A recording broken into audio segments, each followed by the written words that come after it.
ಕಾಂಗ್ರೆಸ್ ನಾಯಕರ ಹೇಳಿಕೆಗೆ ಕೇಂದ್ರ ಸಚಿವ ಪ್ರಹ್ಲಾದ್ ಜೋಶಿ ಅವರು ಈಗ ಕಿಡಿಕಾರಿದ್ದಾರೆ.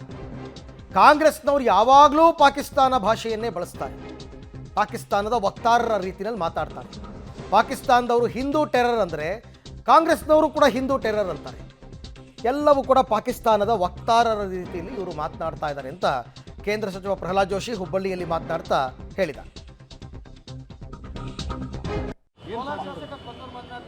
ನೋಡ್ರಿ, ಅವ್ರಿಗೆಲ್ಲ ಪ್ರತಿಕ್ರಿಯೆ ಕೊಡೋದ್ರಾಗ ಅರ್ಥ ಇಲ್ಲ. ಅವರ ನಾಯಕರು, ಅನೇಕ ನಾಯಕರು ಭಾಳ ಅತ್ಯುತ್ತಮವಾದಂಥ ಒಂದು ಪ್ರತಿಕ್ರಿಯೆಯನ್ನು ಕೊಟ್ಟು 9 ಹೈಲೈಟ್ಗಳನ್ನು ಏನು ನಾವು ಹೊಡೆದ್ವಿ, ಅದು ಎಷ್ಟು ಟಾರ್ಗೆಟೆಡ್ ಇತ್ತಂದ್ರೆ ಪೂರ್ತಿ ಜನ ಇರುವಂಥ ಜನವಸ್ತಿ ಇರುವಂಥ ಲೊಕ್ಯಾಲಿಟಿ ಒಳಗೆ ಆ ಒಂದೇ ಮನೆ ಹೊಡಿತಾರೆ. ಅಂದರೆ ಭಾರತದ ಇಂಟೆಲಿಜೆನ್ಸ್ ಏಜೆನ್ಸಿಗಳು, ಭಾರತದ ಟೆಕ್ನಾಲಜಿ, ಭಾರತದ ಆರ್ಮಿ, ಭಾರತದ ನೇವಿ ಮತ್ತು ಭಾರತದ air force, chief of defence staff Modi ಸರ್ಕಾರ ಬಂದ ಮೇಲೆ ಆಗಿದೆ. ಎಷ್ಟು ಕೋಆರ್ಡಿನೇಟೆಡ್ ಆಗಿ ಹೊಡೆದ್ರು ಅಂತಂದ್ರೆ ಅದು ಒಂದೇ ಹೊಡೆದ್ರು. ಇದನ್ನು ಪಾಕಿಸ್ತಾನದವರು ಆಳ್ಕೋತ ಹೇಳ್ತಾ ಇದ್ದಾರೆ, ನಮ್ಗೆ ಹೊಡೆದ್ರು ಅಂತ ಹೇಳಿ. ಅಮೇರಿಕಕ್ಕೆ ಹೋಗಿ ಕಾಲು ಬೀಳ್ತಾರೆ ಅವರು, ನಮ್ಗೆ ಹೊಡೆದಾರ ನಿಲ್ಲಿಸ್ರಿ ಅಂತ.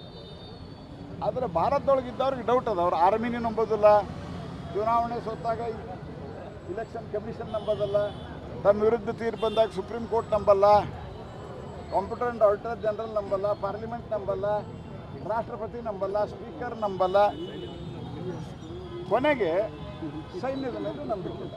ಸೈನ್ಯದ ಅಧಿಕಾರಿಗಳು ಭಾಳ ಸ್ಪಷ್ಟವಾಗಿ ಏನೇನಾಗಿದೆ ಅಂಥೇಳಿ ವಿಮಿಕಾ ಸಿಂಗ್ ಅವರು ಮತ್ತು ಸಹೋದರ ಖುರೇಶಿ ಅವರು ಭಾಳ ವಿವರವಾಗಿ ಏನಾಗಿದೆ ಅಂತ ಹೇಳಿದ್ರು. ಅವ್ರ ಮೇಲೂ ನಂಬಿಕೆ ಇಲ್ಲ ನಿಮಗೆ. ಓಕೆ, ನಿಜ. ಕಾಲಕ್ಕೆ ತಕ್ಕಂತೆ ಕಾಂಗ್ರೆಸ್ನವರು ಯಾವ ರೀತಿ ಮಾತಾಡ್ತಾರೆ ಅಂತ. ಪೆಹಲ್ಗಾಮ್ ದಾಳಿಯ ನಂತರ ಕೇಂದ್ರ ಸರ್ಕಾರ 2 ಬಾರಿ ಸರ್ವಪಕ್ಷ ಸಭೆ ಕರೆದರು.